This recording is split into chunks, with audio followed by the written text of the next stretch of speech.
everyone. Welcome to Switchblade Sisters Social Club, the true crime podcast where two friends exploit their worst fears for your entertainment. You're welcome. I'm Dee, a writer and podcaster. And I'm Isla from Criminally Good Books, a true crime and crime fiction bookshop in York. Follow us on all the socials. Except for X, obviously.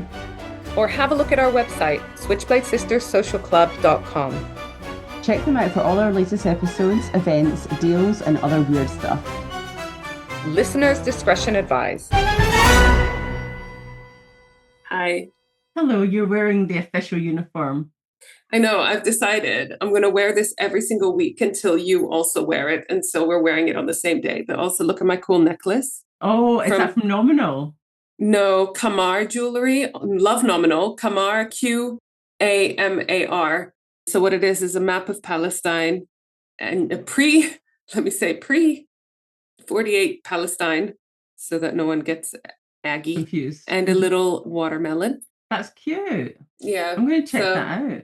Yeah, they've got some lovely jewelry and they've got Palestine range. I'm a little bit sick, so sorry. Sound. We'll get through it. Yeah. But I was saying, a bit of a longer case today, so we're just going to get into it. We've talked a lot about CrimeCon. We're just talking about Harrogate Crime Thriller Festival in Harrogate in July. We'll probably talk about that quite a bit, but let's just talk about murder. Okay, let's talk about murder. I'm ready. Do you remember when you hired a gorgeous house in Doon in Scotland? Mm-hmm. And I did a wine and crime thriller evening where I paired crimes with wine. That was amazing. Loved it. It was so much fun. And one of them was the hurricane. I don't know what the wine was, and the crime was the hurricane boxer. Oh, yes. That's right. Yeah. I remember, vaguely the boxer one. Mm-hmm. It's a boxer that was sort of framed for murder. And our friend Marie Claire, her dad was there, and he's like an old hippie, bless him. We love him. And he brought his guitar, Jim.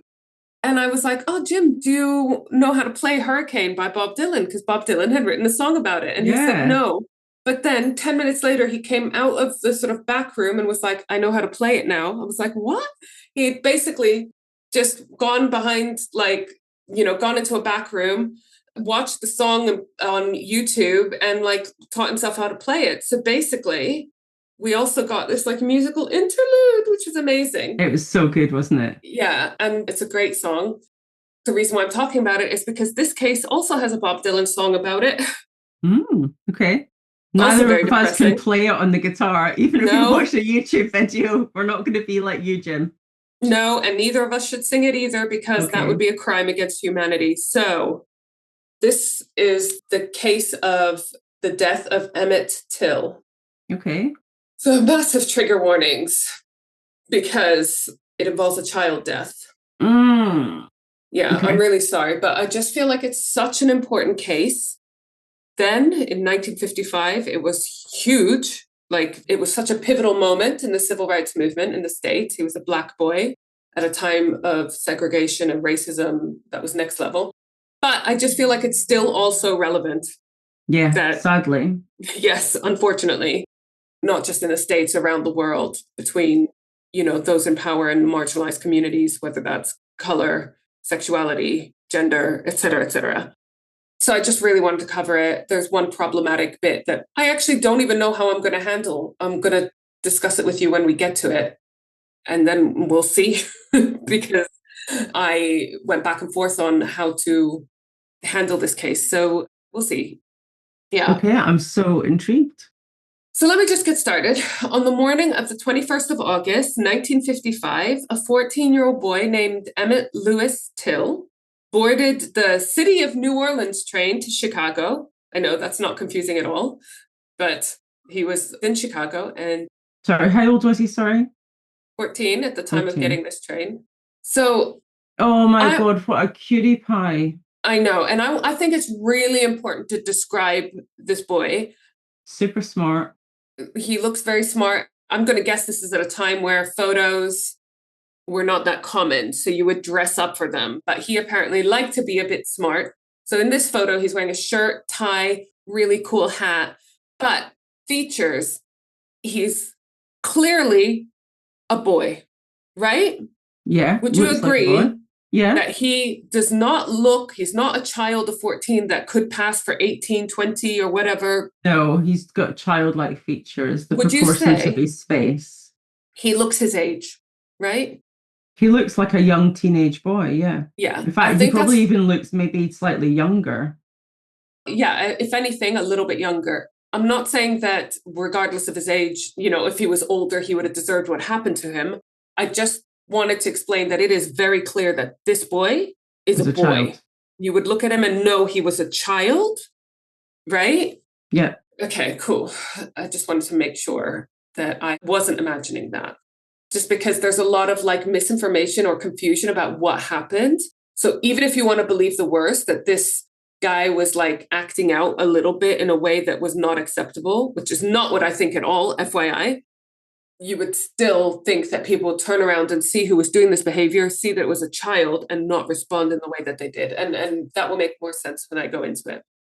So he's getting on his train in Chicago. He had little more than a suitcase. He had his father's gold signet ring, which is super important. And he had the excitement of a summer adventure down south. But 4 days later, he became victim of one of the most horrifying lynchings in American history. His brutal murder and his mother's determination to show the world what had been done would galvanize the civil rights movement.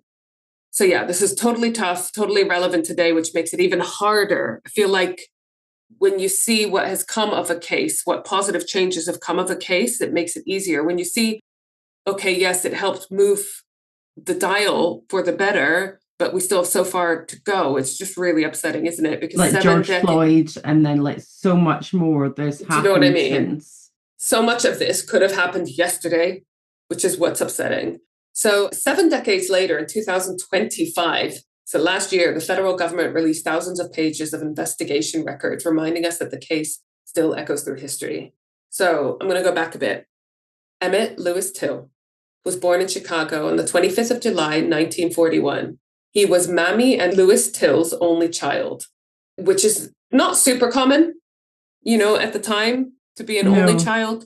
His father was a soldier.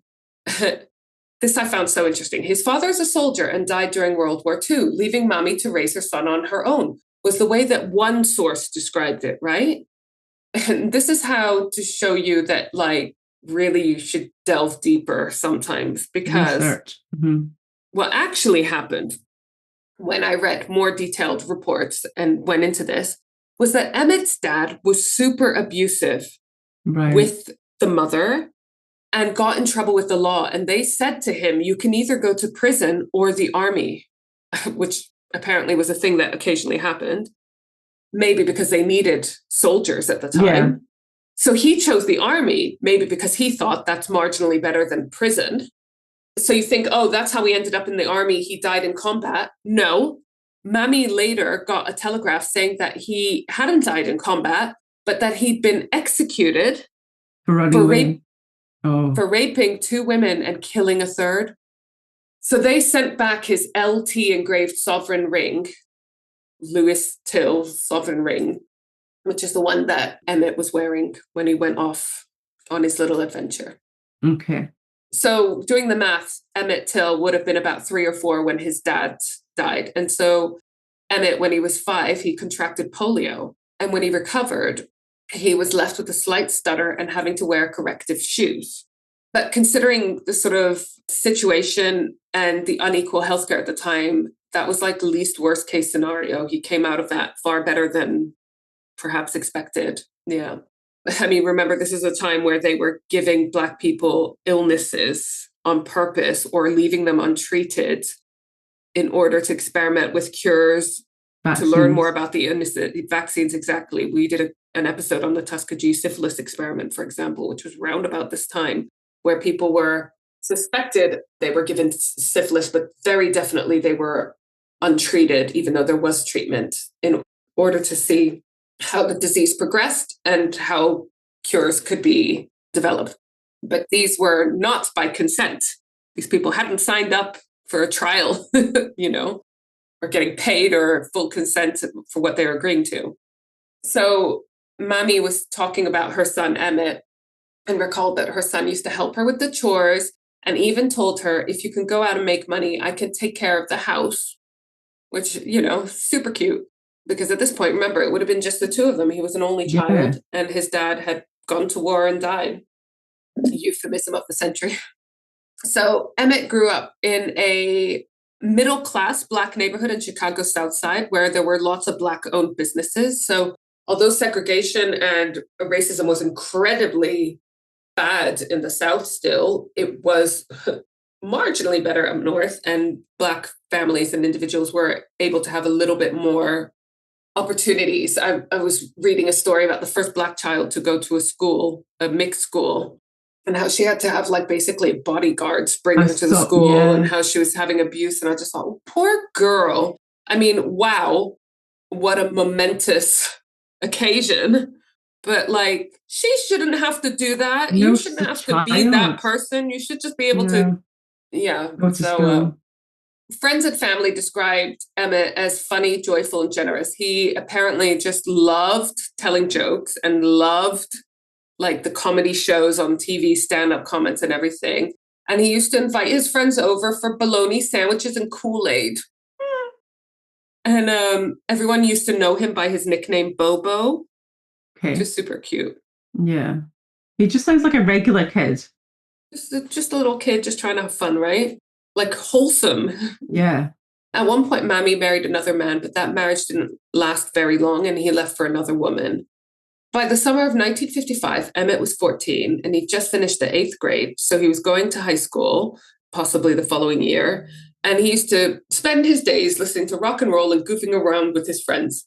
And his uncle, sometimes called his great uncle, but let's say a family member, Moses Wright, came up from Mississippi, where his family were originally from, Mississippi being in the deep South. He went to Chicago to visit and planned to take his own son and cousin Wheeler back with him. Emmett begged Mammy to let him go too. So he wanted an adventure with his cousins, And Mammy hesitated because she knew the dangers of the Jim Crow South. She and her family had left Mississippi decades early precisely to escape the segregation, the racial violence and everything. I mean, it was dramatically different in the North and the South at this time, and still pretty much to this day, it's bad in a lot of places. So I wanted to do a bit more research into Jim Crow and what were his laws. Jim Crow was not a real lawmaker or politician. The name comes from a 19th century racist minstrel-like character called Jump Jim Crow. So think of I guess our equivalent gollywog minstrels, in the UK. They were popularized in the 1830s by a white performer named Thomas D. Rice. He performed in blackface, mocking enslaved Black Americans. Imagine mocking slaves. Show pick, even though you don't want to. So I'm really sorry. Disclaimer, trigger warning, look away if this is the kind of thing that will offend you. If it doesn't offend you, then stop listening and go find yourself another podcast. But I just think it's important because it's the context. So this is a drawing of Jim Crow. Okay. You see, it's exactly like the kind of minstrelly. Yeah. And what, I mean, I just think it's you can't imagine now what was going through their heads that they thought it'd be okay to mock another race like that. Yeah.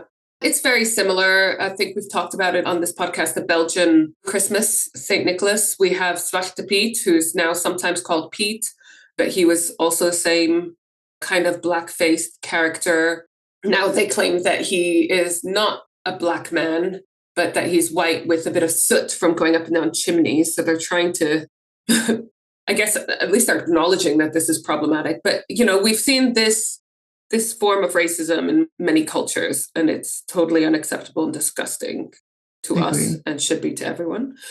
So this is what is still sort of popularized in the South. Over time, Jim Crow became shorthand for racial segregation. So you hear about the Jim Crow laws of the 1800s, and it referred to laws enforcing racial separation and white supremacy, particularly in the American South. And this went on roughly from 1890s until the 1960s. And it was built on the legal doctrine of separate but equal. In reality, they never were, because if we are equal, why do we need to be separate? for a start. Who's deciding this, that we need to be separate? That normally gives you a very good indication of who is on top, who's doing better off with this deal. So, for example, we know about some of the racial segregation. Black and white passengers had to sit separately on buses. Black passengers had to sit at the back. They had to give up their seats for white passengers. Schools were segregated, and Black schools were consistently underfunded compared to their white schools. There were, at public facilities and restaurants, separate entrances, waiting rooms, toilets, drinking fountains, hospitals, and even cemeteries. Jim Crow laws also included measures to stop Black Americans from voting, including poll taxes, literary tests, grandfather clauses, meaning you could only vote if your grandfather had voted, which excluded formerly enslaved people's descendants. I mean, it's incredibly racist in loads of different ways there. And let's not go into the sexism, because obviously women were not voting at this point in time either. So it's not like these laws were labeled Black people can't vote, but they were designed to appear neutral while specifically targeting Black citizens. And, we see this a lot, how I bring everything back around to being Palestinian, but 20% of Israel's population are Palestinian citizens of Israel. They are descendants of people that weren't massacred or kicked off the land. And there are a whole bunch of laws in Israel that are exactly like this. They're not laws that say Palestinian citizens of Israel can't do this, Palestinian citizens of Israel can't do that. They are laws that say if you haven't fought in the conscription army, then you're not entitled to XYZ, for example. But if you're a Palestinian citizen of Israel, you're not allowed to fight in the army, because obviously they don't want to train up and have 20% of their army be Palestinian when they use that army against Palestinians. They don't want Palestinians to know the secrets of the army, the ins and outs, the training methods, and blah, blah, blah. So if you're a Palestinian citizen, you're not allowed to join the army, nor would you probably want to, but it does mean that you are later on not allowed to have access to certain funding for universities, housing benefits, employment benefits, unemployment benefits, loads of different things, loans, so much stuff that is tied to whether you did your conscription service. So again, it's not a law that says this is aimed at this person, but it's worded in a way that it only affects the people they want it to affect. So this is not a new thing, and it's unfortunately not an old thing that doesn't exist anymore, sadly. I mean, many states still banned interracial marriages until 1967. That's like not that much longer before we were born, And okay, I'm not saying we weren't born in the 60s or the 70s. No, and I'm not saying that, it was accepted immediately after that, but like it wasn't even allowed it's like bonkers. Living memory for a lot. People. Our parents were teenagers, for example. Exactly. It was legally dismantled eventually. So, for example, in 1954, school segregation ended. There was the Civil Rights Act of 1964, which outlawed segregation in public spaces. The Voting Rights Act in 1965 targeted discriminatory voting practices. But while all the laws were repealed, the social and economic effects had very long-term consequences. Because, it's important to note that it wasn't just the law, it was the culture, right? But these laws had structured housing, education, wealth, policing, and political power for nearly a century after slavery formally ended. So this is off the back of slavery, This was all considered infinitely better than slavery. And I guess in a way it was, but like, just so you know, this is after centuries of just abuse. So it's one of the clearest examples in modern history of how law can enforce inequality and why it takes so long to combat this institutional racism, because it was legally embedded in all of the institutions for so long. So Emmett persisted, back to Emmett, Bobo. Yeah. He really wanted to go and hang out with his family and his cousins in the summer in the South. Because, Chicago is like city. Yeah, big city. Exactly. So she let him, but she warned him that he had to be super careful how he spoke to white people down there. Because, of course, there must have been racism in Chicago, but she was just terrified of him not fully understanding the context down south. And he's only 14. Woman would have regretted this for the rest of her life. Yeah. Before he left, Mommy gave Emmett his father's initialed signet ring. and to understand the danger Emmett was entering, we have to remember what Mississippi was like in 1955. I say remember, we weren't there. But like I said, there's Jim Crow laws, segregating schools, buses, restaurants, courtrooms. And, it was just horrendous. And Emmett, who was a child, remember, arrived in Mississippi on the 21st of August, 1955, and he stayed at the modest home of his uncle, Moses Wright, near Money, Mississippi, which is a great town for a name, I think. Money, Mississippi. And on the evening of the 24th of August, Emmett and his cousins, Maurice Wright, Wheeler Parker Jr., and 12-year-old Simeon Wright, so, they would have looked like a group of kids, I think. They drove to Bryant's grocery and meat market to buy candy. Just like such a wholesome thing to do. They just wanted some sweeties. The store was owned by Roy Bryant and his wife, Carolyn Bryant, both white.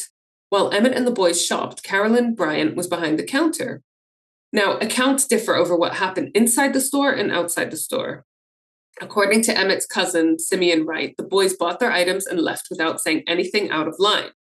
In some accounts, Emmett flirted with Carolyn and said, I've been with white women before, blah, blah, blah. Now, I should say... Why did this boy say that? He has been described as shy around adults.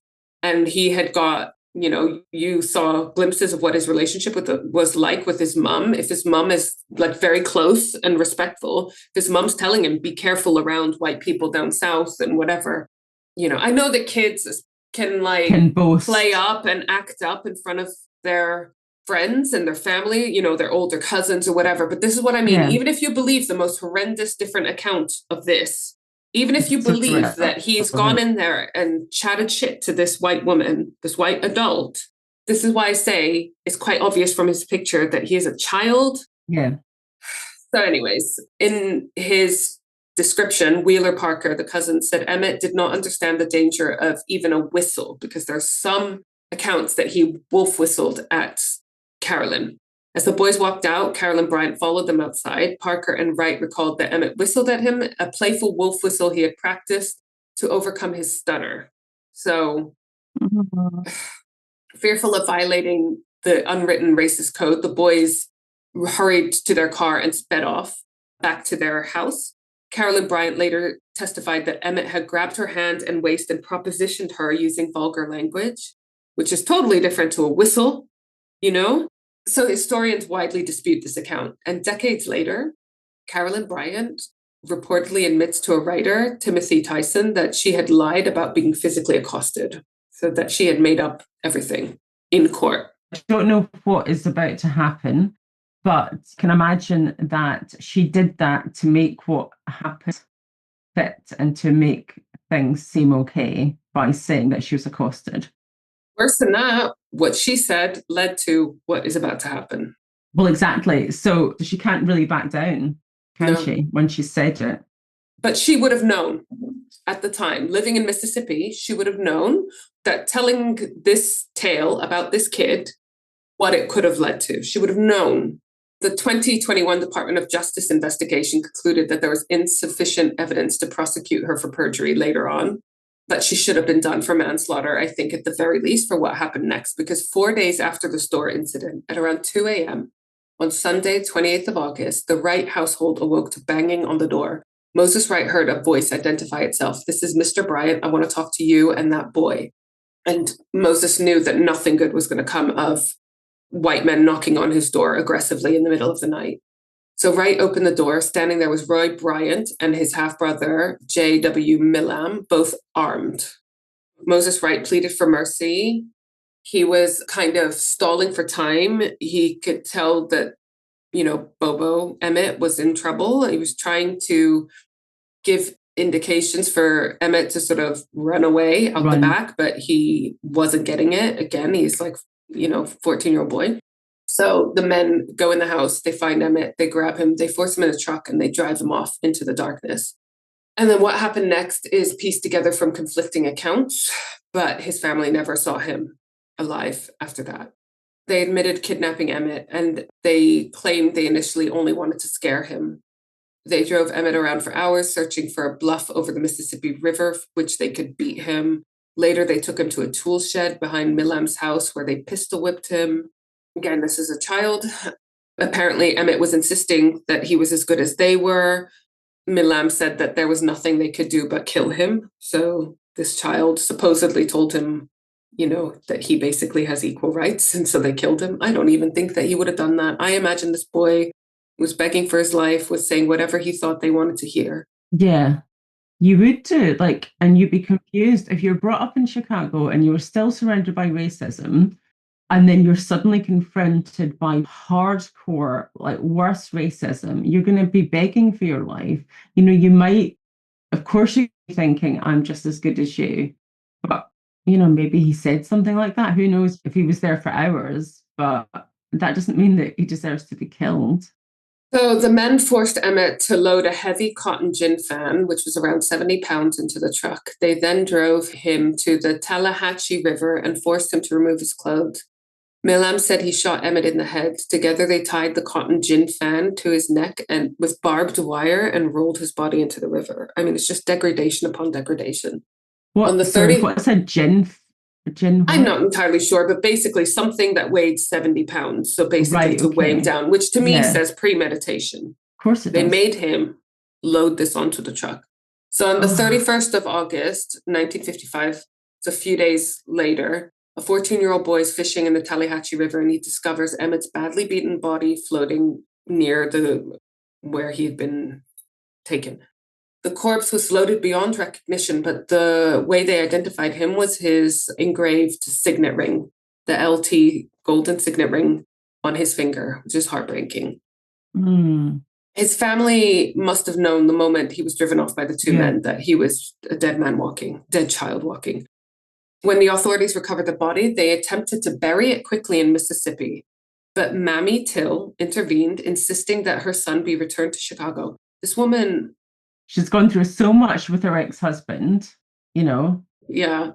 When Emmett's casket arrived in Chicago, the funeral director suggested retouching his face to make him more presentable. Mammy refused, saying, "Let the world see what I've seen." So she held an open casket funeral at the Roberts Temple Church of God in Christ. And over the next few days, an estimated 50 to 125,000 mourners filed past Emmett's body. And photographs were taken of his mutilated face and published in magazines. And it shocked the nation. Now, this is my dilemma, because I have a picture.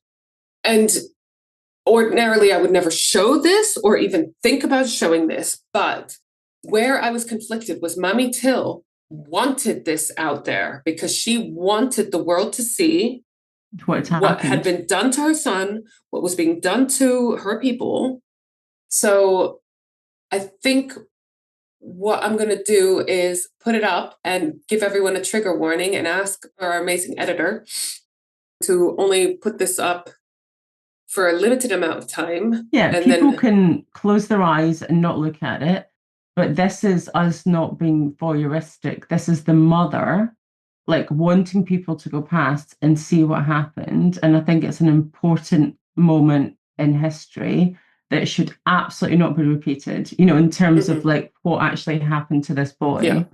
It's just because she was so insistent on it being shown to the world, I feel more disrespectful not showing it. At the same time, I don't expect anyone to look at this. So I'm going to flash it up. And Isla, if you don't want to look at it either. No, I'm going to look at it because you can't see all that much, okay? Because it is an old photo. But you can see Mammy being supported by a man overlooking her son's body, and you can see that his face is just bloated from the beatings. I mean, it is very difficult to see, but you can see it's the face. Okay. And, and he's obviously been in the water for a long time. Yeah, so it's just awful. You know what my mum always says to me whenever there's anything truly horrific like this, which sadly has been a few times in our lifetime, my mum always says, man's inhumanity to man. And she said that whenever there's something like George Floyd, with anything with Trump, with any Palestine, and she says it, and I remember as a child she would say it and I wouldn't quite get it, but as you get older, and it's sad that you have to keep thinking, throughout history there has always been man, woman, humankind's inhumanity, and it's just amazes me that people have this in them to do this to other people. You And know, this is and one to a individual, child, and it to a happens to child. hundreds of thousands of people in different, generations, and it's just absolutely horrific. And this is a child. Love a good murder? Come visit me, Isla, at Crimley Good Books in York, your one-stop shop for crime fiction and true crime reads, as well as gifts and author events. Or browse online at crimleygoodbooks.co.uk. And this is what I mean. Carolyn Bryant, so basically her husband had been away when the incident / non-incident supposedly occurred, when Emmett went to her shop. Oh, the husband was away. Yeah, because he only So came to then- get Emmett a couple of right. days later. So she relayed the incident to him.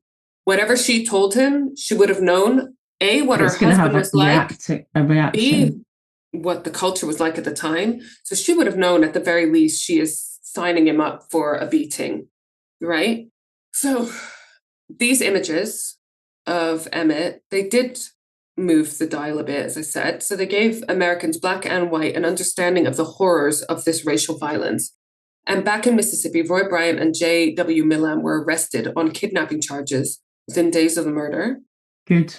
So they were arrested. Yeah. Okay. For kidnapping. Sorry, none of these pictures are really good because if you can imagine, they're from the 50s. But this is two guys, 30s, 40s maybe, and their lawyer on the right. I mean, there's not much to say. They just look like normal guys because this was just such a normal type of behavior at the time. So the Tallahatchie County grand jury indicted them on murder and kidnapping charges on the 6th of September 1955, and the trial began 12 days later in the county seat of Sumner nearby. The courtroom was segregated. Black journalists were permitted to sit on the ground floor near a separate table for white reporters. Like, how is this case going to go well when this is already the setup, It was an all-male, all-white jury, and white citizens raised money to fund the defendant's legal expenses. Oh. They're within their right to do that, of course, but it's just like this setup is not looking good for a sort of fair and equitable trial, is it? The prosecution relied on eyewitness testimony. So Moses Wright stood up in court and identified Bryant and Milam as the men who abducted his nephew at gunpoint. And that would have been a very brave thing to do because, he would have faced repercussions for that. Willie Reed, an 18-year-old sharecropper, testified he saw a truck carrying 4 white men and several black men drive past him. Later, he heard screams coming from a barn owned by Milam's brother. Emmett's mother traveled to Mississippi and took the stand to identify her son as the victim. And even the sheriff and deputy sheriff testified that Bryant and Milam admitted to taking Emmett from the house, which couldn't have been easy for them to do either. No, because they'd have so many people want to lynch them. Yeah. But you know what else isn't easy? Being black in segregated America, losing your kid to racial violence. So, sorry, I'm on the fence between like, well done you for standing up. And on the other hand, like, well, yeah, you are men of the law, you should do, But anyway. Well, I suppose that the men of the law, like, because the law itself was racist. Yeah, like we don't know where they stood personally on like, would they have condoned them taking him to give him a beating? Hopefully they wouldn't. And there were men of the law, so the white men of the law that probably turned a blind eye to like a lot of the stuff that was happening. They're probably like a murder of a child is maybe a little step too far. Yeah.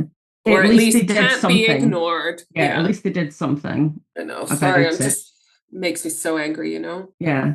However, the defense built its case on racial prejudice, of course. Carolyn Bryant testified, but the judge ruled her testimony inadmissible because it had little relevance to the murder. In my mind, she probably just ranted and raved a lot about disrespectful Black people. But like, she basically sparked the whole incident. So I don't know how it could be said that this wasn't relevant to what happened after. So can I just say, let's say we're going to give her the benefit of the doubt. Let's say Emmett went in, did whistle, held her hand or waist, all that kind of stuff. The most that she could actually say is that he was disrespectful towards her. That does not then mean that her husband and half brother, whatever it is, brother-in-law, whatever, that it makes it right that then they went and they kidnapped him, and it was premeditated because they had all this stuff to weigh him down and everything. So even if she'd said all of that kind of stuff, then that's what I mean. there's Even if you nothing believe the Yeah. worst case scenario of what happened inside and outside that shop, on they what brutally planet does it murdered a mean child. that this 14-year-old then gets kidnapped, beaten, murdered? Yeah, and Do you thrown know what I into mean? the river. Yeah, it Like, doesn't make sense. even if he was a little shit, which Yeah. I actually genuinely don't believe. No. You give leeway to children for being little shits. You know what I mean? Yeah, Because but you they're don't kids. kidnap them and put them in a No, back of a you van and don't. terrorize them and torture them and beat them. And of course you don't. Yeah. So, yeah, it was a 5-day trial, and the jury What? deliberated. 5 days? Jesus. Yeah, Come on. it's quite impressive that they managed to find all those people that actually would speak on the side of the prosecution, Okay. you know.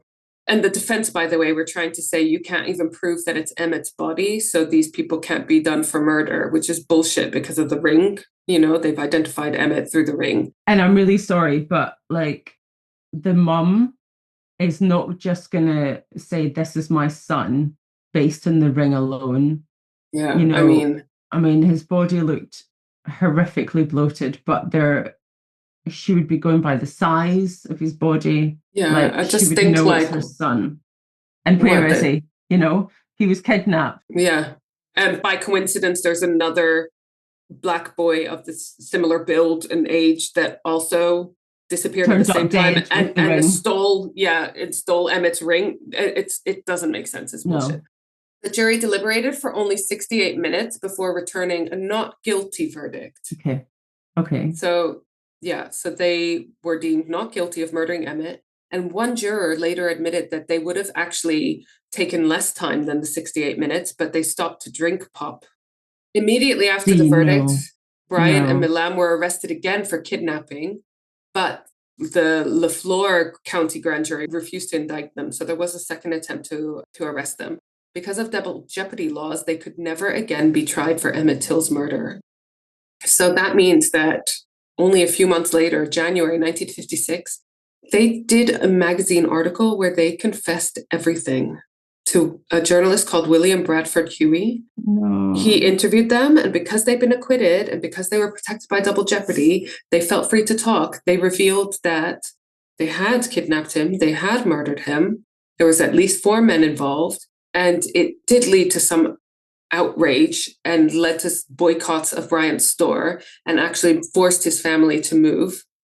Fine by me, good dickheads, you know, Oh you're my lucky. God. You had to move, you avoided like life in jail or worse, because I'm sure Mississippi must be one of the execution death penalty states, right?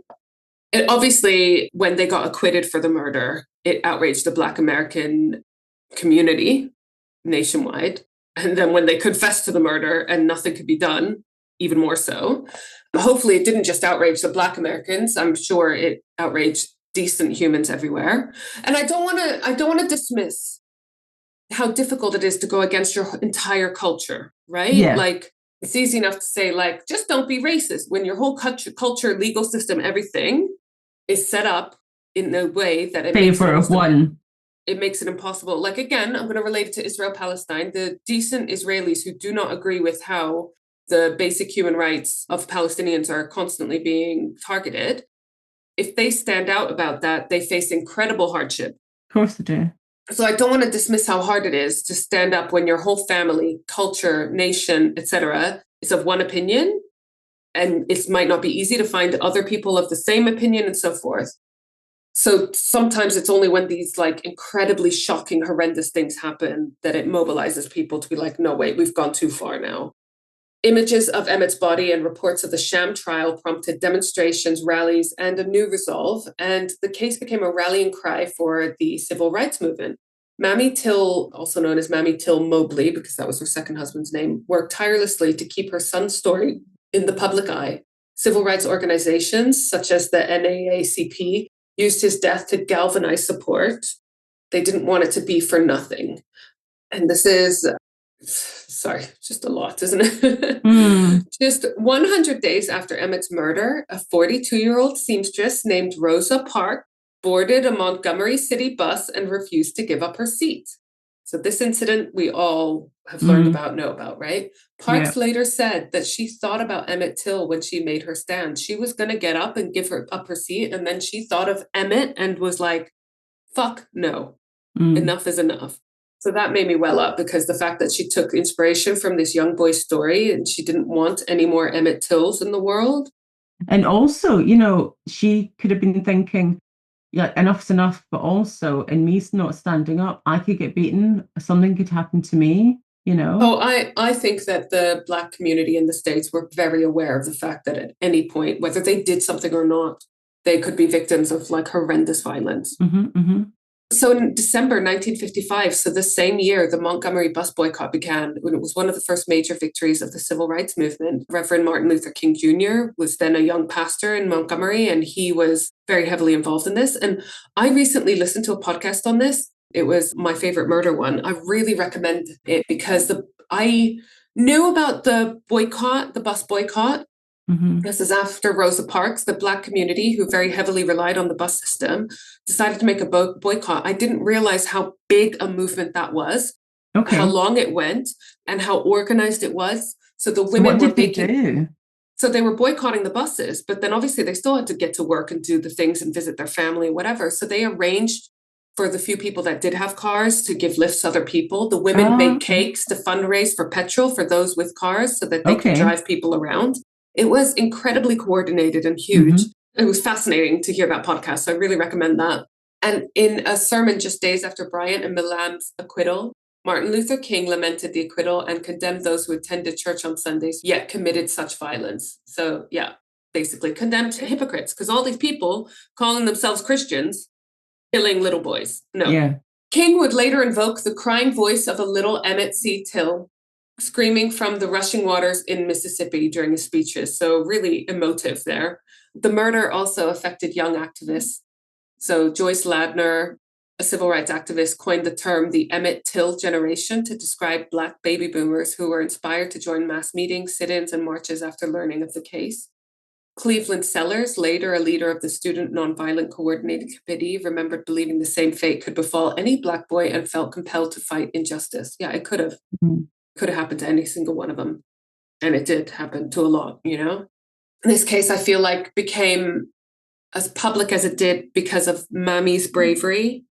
I know. And I'm thinking outspokenness. I know. The fact that two people actually went to trial was not common, you know? And the fact that they wanted to bury his body quickly. And she was like, no, I want him back. If they had not released his body and if she had not shown his body, it would not have had the impact that it's had, because people wouldn't have believed it. Do you see the dilemma I had about showing the no, picture? absolutely. Yeah. So such a tough case. Sorry. So decades passed and Emmett's case was never far from public consciousness. In 1987, Congress authorized a federal investigation into unsolved civil rights crimes, but action was slow. And in 2004, nearly 50 years after the murder, the FBI reopened the case. Investigators exhumed Emmett's body for autopsy in 2005. Wow.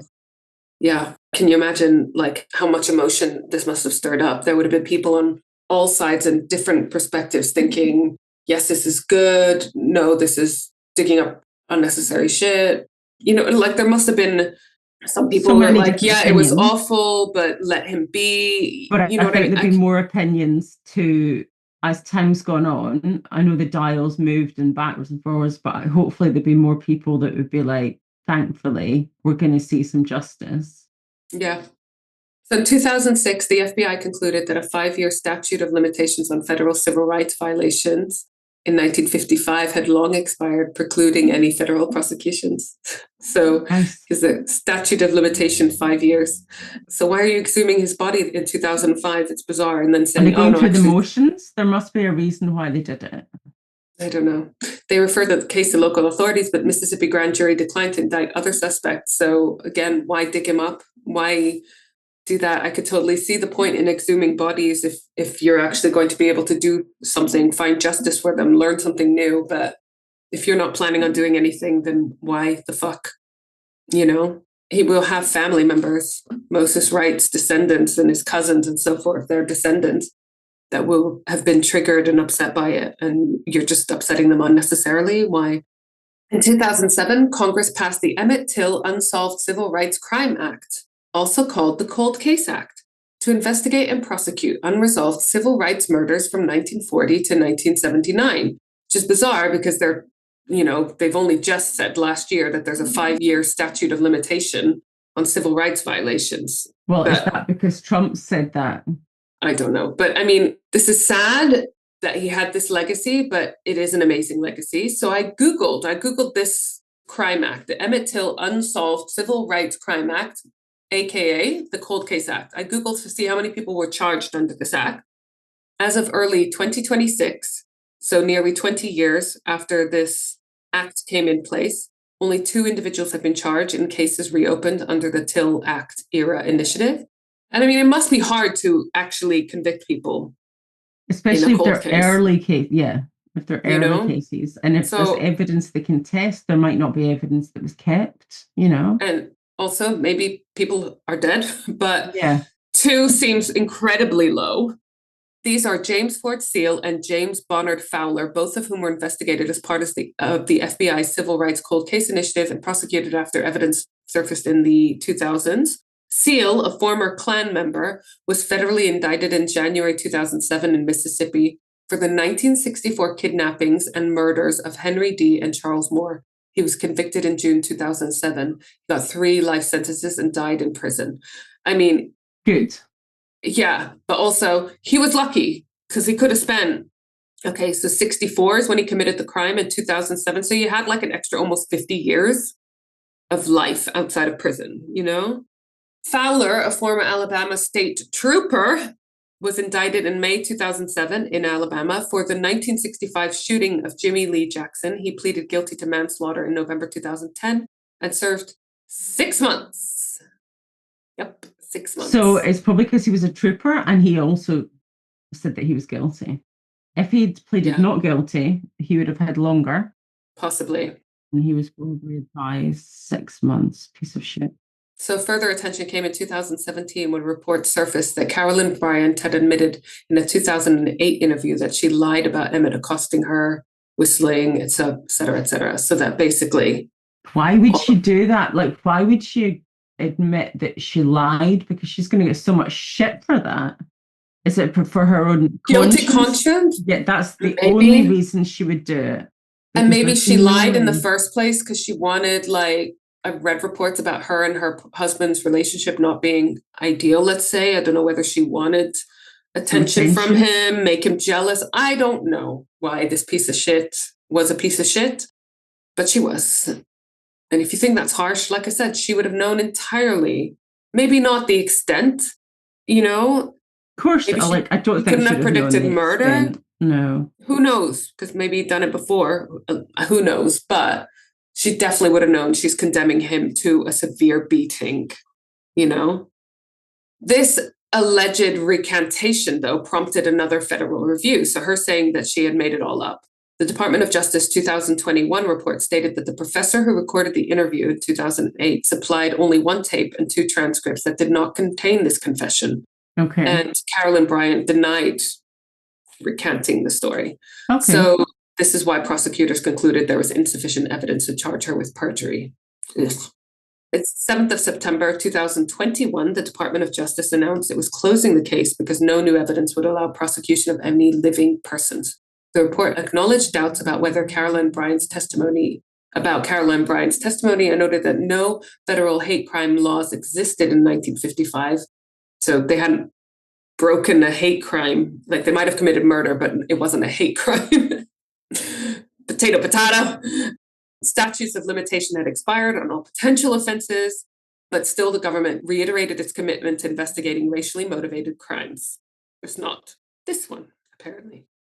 But we know that he was murdered by those 2 guys. They've admitted it. Whether they're charged or not, and whether she has been charged, at the end of the day, they are murderers. They've admitted to it. We can call them murderers, and she was the one that instigated it all. Yep. So in the decades since Emmett's murder, activists pushed Congress to pass a federal anti-lynching law. I mean, why are you having to push for an anti-lynching law? It's like it should not be allowed to happen in the first place. It's like, again, sorry, I know I keep on bringing it back to Israel-Palestine, but it's because obviously I see so many links. It's like when we were like pushing for a ceasefire. Why are we having to convince you guys that a ceasefire is a good idea? Like, let's not kill innocent people, you know?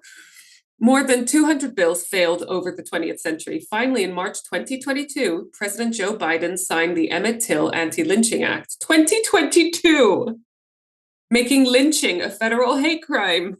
That's 4 years ago. What? Are you shocked by that? Very shocked, yeah. Don't get me wrong.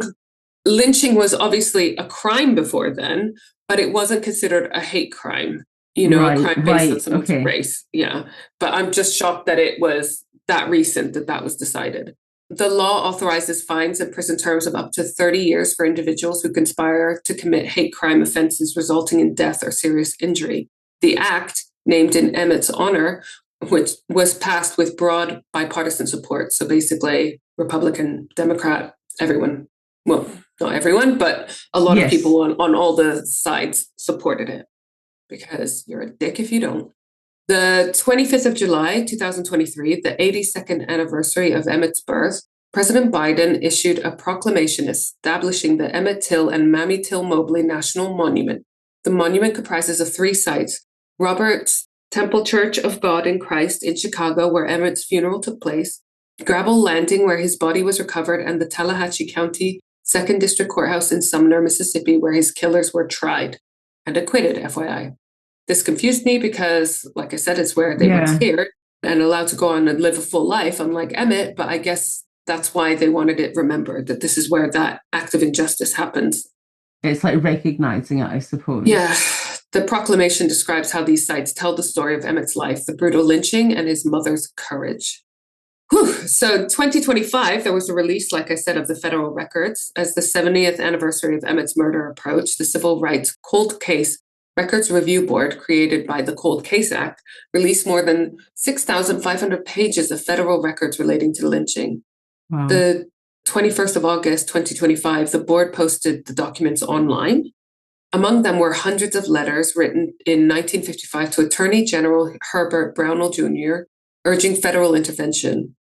One letter from Los Angeles pleaded, so people all around the country writing, saying, this one in particular from LA, all decent democratic thinking Americans demand that your department take steps to end the lynch terror that now exists in the South. They have reached a new low when they murder children. So, it's a massive amount of support for stopping this kind of behavior. Other correspondence revealed why the federal government originally refused to intervene. Then FBI Director J. Edgar Hoover told the Attorney General that there had been no violation of federal law and therefore the FBI had no authority. I mean, maybe that's true, but no one else was doing anything. So someone do a thing, please. The FBI, obviously, being the body that sort of takes over when laws cross state boundaries, and or different jurisdictions, and there's a bit of confusion over who's responsible for the policing of it. Yeah. That is normally when the FBI steps in, which means it's normally the bigger cases. I mean, they were arrested within 48 hours, you said? Yeah.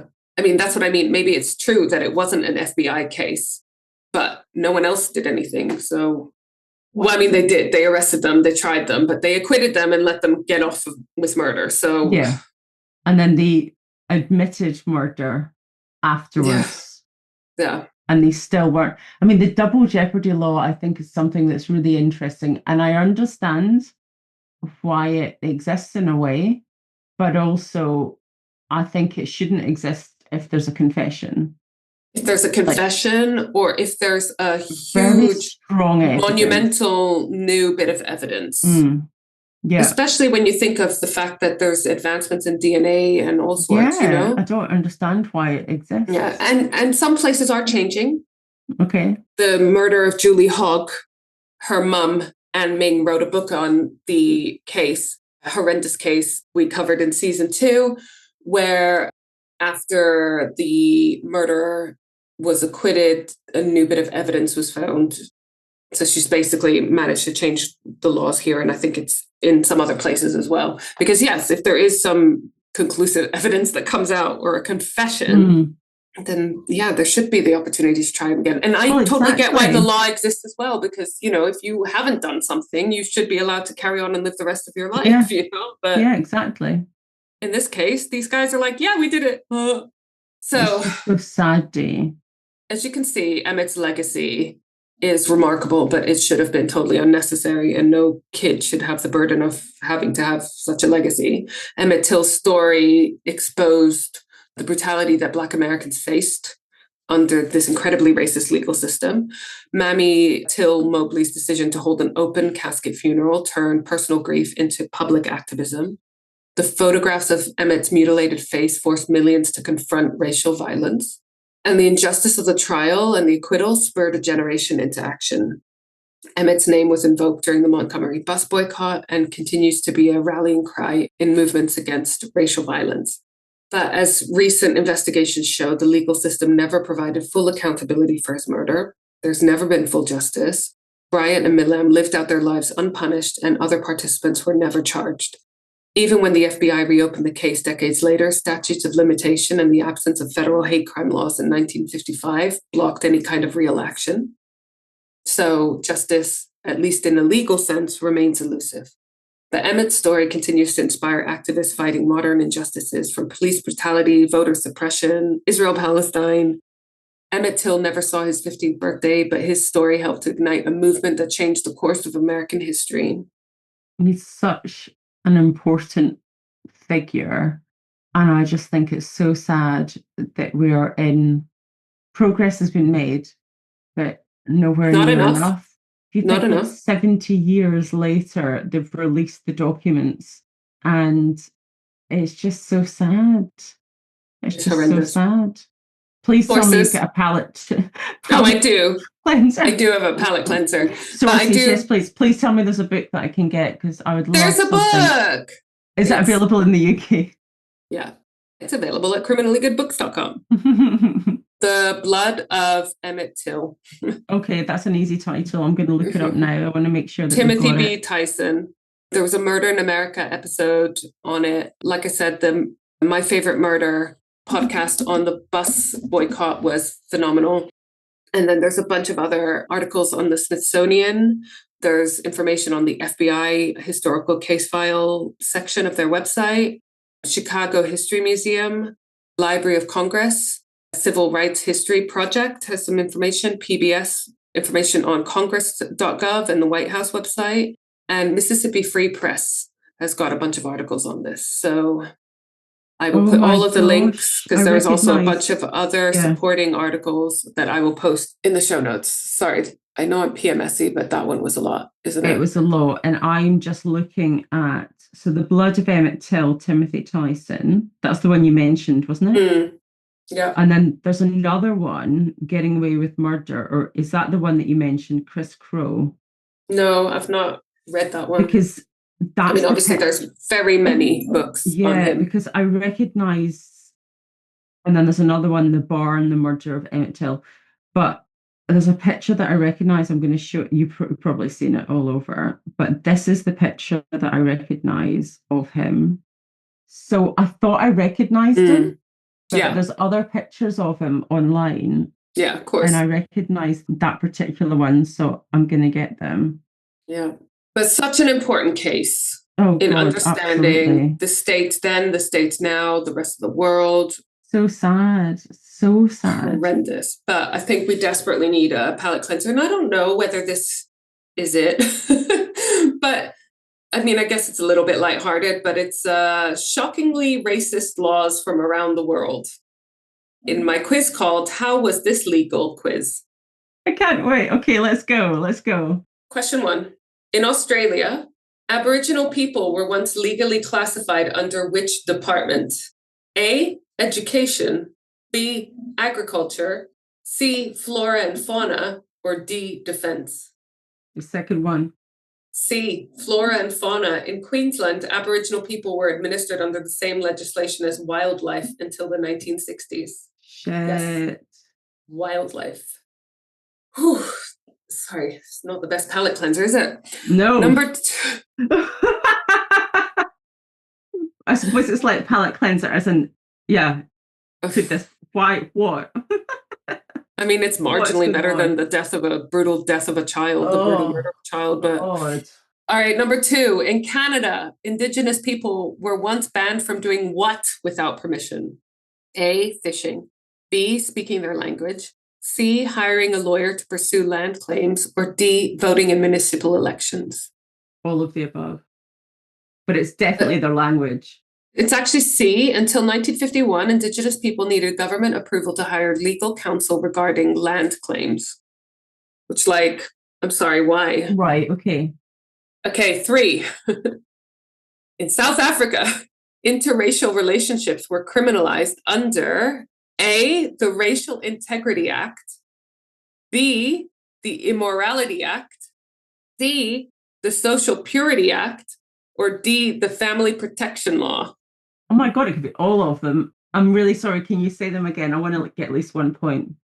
A, the Racial Integrity Act, B, the Immorality Act, C, the Racial Purity Act, or D, the Family Protection Law. I'm going to say racial purity one.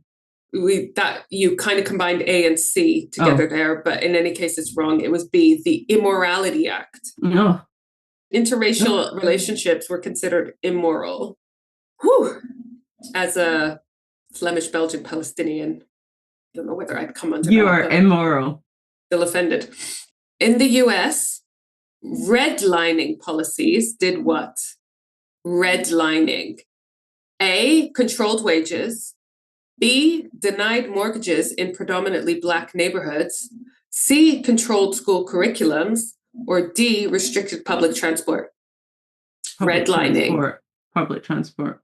It's actually B, denied mortgages in predominantly Black neighborhoods. And I'm really upset with myself because I listened to an amazing podcast about this too. It sounds a bit dry, but it's actually fascinating. So basically, they denied mortgages. Again, they didn't say we're going to not give Black people mortgages, but the banks had policies and the federal governments marked minority neighborhoods as high risk, meaning that it was incredibly difficult to get a loan or a mortgage if you lived in those areas, meaning they entrenched wealth inequality even further. Right, okay. So whereas other, non-minorities, so white people could get loans, could get mortgages, could buy houses, could move up the socioeconomic ladder. Yeah. If you were in these predominantly Black areas, you would not have those same opportunities to do so. Which, again, it's another one of those institutional racism. Okay, and 5. You're going to get this one. I hope so. Got nothing so far. You're going to get this one. In Nazi Germany, it's only getting worse, I know. In Nazi Germany, Jews were banned from owning A, radios, B, pets, C, bicycles, or D, all of the above. All of the above. Yeah. Restrictions expanded over time, targeting businesses, properties, and everyday items. So basically just to stop people having any kind of quality of life, communication method, ability to have any kind of livelihood, et cetera, et cetera. So yeah, no radios, no pets, no bicycles. Awful, right? Can you imagine? Yeah. So silly. So silly. That was my palate cleanser. Oh my gosh. I mean, it wasn't much of a palate cleanser. But... No, I feel worse. I need cheese. Oh yeah, I might go and have some cheese now as well. It's lunchtime. See you in Nottingham for some cheese. Oh my God, we have to make this work. We have to do Nottingham cheese. Well, we're going to see each other in Birmingham soon. I know. Birmingham, and then we'll get Harrogate. We've got a couple of things. We need another. Birmingham Crime Con, 25th of April. I'm pretty sure that this comes out just before. So use your codes SSSC10 when you buy your ticket for 10% off and say hello to us. Please do. And we'll have lots of merch and stuff for you to buy. Oh my God. We're going to have notebooks, stickers, t-shirts, magnets, and some other stuff. It's going to be so fun. And obviously, Criminally Good Books is going to be there. That's you, Isla. With all of the books. All the books. All the books. It's going to be so much fun. Bring your cash money. Bring your cash money hose. Bring your cash. Bring your cards. Bring yourselves. Just Most on. importantly, bring your sexy selves, sexy Bring your listeners. sexy selves. Yeah. Bring your sexy selves. Don't come there without yourselves. Yes. All right. Well, I love you. I love you. And I love our so sexy much. listeners. See you next week for, I'm guessing, another one from me. No, I think it'll be me. I think it'll You be made me me. laugh so much when you were like, I've not quite finished mine because it's really sad. And then you I were know, like, it's like all of them are sad. sad. I know, it's actually because what I'm doing with this one, I'm reading it and listening to it. So I got an advanced listening copy of this particular book. And then I've got a proof copy of it as well. So I'm reading it. And then when I listen to it, it's almost like I take in more of it. And the narrator's crying That's as they're ADHD. reading it. I know. Oh, and, no. And I am like, oh, no. and they're I don't trying think to I could say the handle. words. I know. I don't think I and could it's handle just- an audiobook if the person's It's crying. because the narrator's a family member. And I'm like, oh. And when I arrived at work the other day, I was like saying to Megan, I've just been crying outside the shop before I came out. I was like trying to compose myself before going into the shop for work because I was listening to this audiobook and I'm like making mental notes of things to say to you about it. And then I'm like, this is just so bad because it's a family member and it was brutal. And oh my God, there's the biggest wood pigeon sat outside my window. It's so huge. My fence is moving. And that's what ADHD looks like, listeners. All right. On that note, love you all. Bye. Bye. Like this episode? Want more? Come visit me, Isla, at Crimley Good Books in the heart of York. We're an independent bookshop dedicated entirely to crime. From cosy mysteries to gritty thrillers, historical whodunits to juicy true crime. We've got signed editions, special gifts, and plenty of recommendations for your next obsession. We also host a bunch of awesome author events. Can't make it in person? Visit us online at crimleygoodbooks.co.uk.